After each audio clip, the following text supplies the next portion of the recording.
Oke, selamat datang kembali. Hari ini kita bakal bahas sebuah kisah yang jujur aja luar biasa.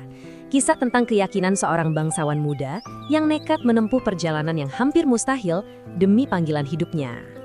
Nah, untuk memulai kita lihat dulu namanya, Stanislaus. Ini menarik karena artinya meraih kemuliaan. Itu seakan-akan jadi ramalan buat takdirnya. Jadi ini bukan cuma sekedar nama, tapi kayak cetak biru untuk kehidupannya yang singkat, tapi wow, penuh makna. Jadi, siapa sih Stanislaus Kostka ini? Dia lahir dari keluarga bangsawan Polandia di tahun 1550. Nah, dia dibesarkan dengan didikan yang bisa dibilang keras, tapi juga sangat saleh, bareng kakaknya, Paul. Latar belakang inilah yang jadi fondasi keyakinannya yang super dalam. Oke, jadi dia dikirim ke Wina. Dan di sana karakternya ini benar-benar menonjol. Di satu sisi dia itu murid yang asyik, ceria, gampang bergaul. Tapi di sisi lain dia juga super religius.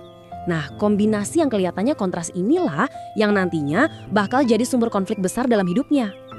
Bahkan kakaknya sendiri si Paul, yang notabene sering banget berselisih sama dia, belakangan mengakui betapa luar biasanya devosi Stanislaus. Kata Paul, kesolehan adiknya itu sampai di level yang belum pernah dia lihat sebelumnya. Sebuah intensitas iman yang bagi orang biasa mungkin sulit banget buat dipahami.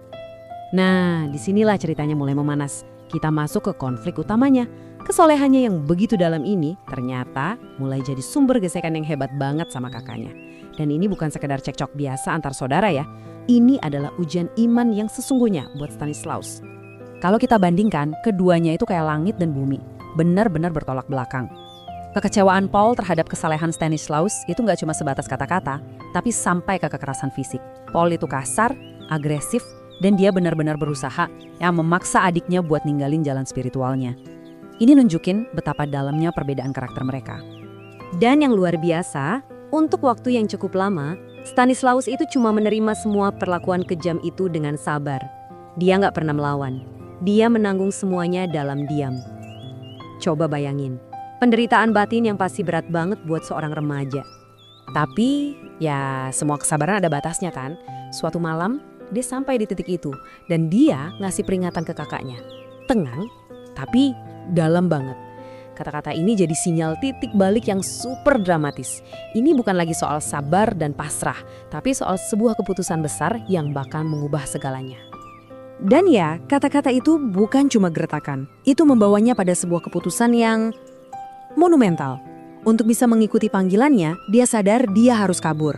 Dia harus memulai sebuah perjalanan yang kalau dipikir-pikir hampir mustahil.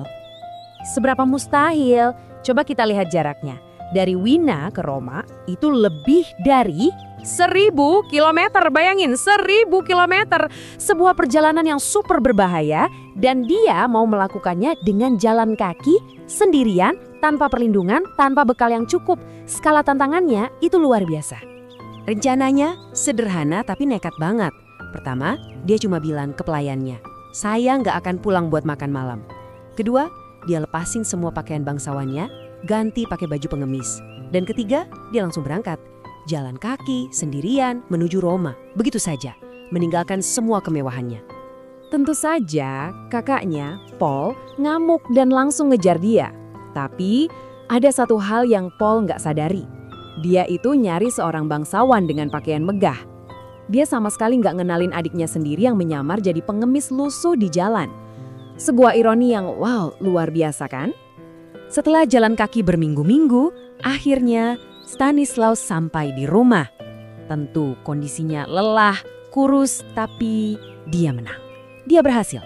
Dan dia siap untuk memulai kehidupan yang udah dia perjuangkan mati-matian, yang membuatnya menempuh perjalanan sejauh itu. Tapi sayangnya waktu yang dia punya sebagai novice Yesuit itu ternyata sangat-sangat singkat. Tragisnya cuma sekitar 10 bulan.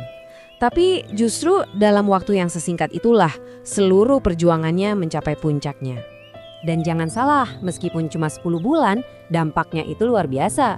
Atasannya sendiri menggambarkan dia sebagai teladan dan cermin kesempurnaan religius. Jadi, dalam waktu singkat itu, dia bukan lagi sekedar murid baru. Dia udah jadi standar, jadi panutan bagi yang lain. Menjelang akhir hayatnya, saat dia sadar waktunya udah dekat, imannya sama sekali nggak goyah. Dia bahkan menulis surat ke perawan Maria, minta supaya bisa bergabung dengannya di surga, tepat di hari rayanya. Dan doanya terkabul. Dia meninggal dengan damai, jam 4 pagi, persis di hari yang dia minta. Benar-benar akhir yang puitis untuk sebuah kehidupan yang didedikasikan sepenuhnya untuk satu tujuan. Kematiannya yang damai itu bukan akhir cerita. Malah, itu adalah awal dari warisannya. Jadi, pertanyaannya sekarang adalah, apa sih pesan abadi dari seorang anak muda yang hidupnya begitu singkat, tapi dampaknya begitu besar? Kalau kita tarik benang merahnya, inti warisannya itu adalah pelajaran yang kuat banget soal keyakinan dan ketekunan. Dia nunjukin ke kita kalau status bangsawan itu nggak ada apa-apanya dibanding panggilan hati. Dia juga bukti nyata kalau iman yang teguh itu bisa jadi kekuatan buat, jalan ribuan kilometer.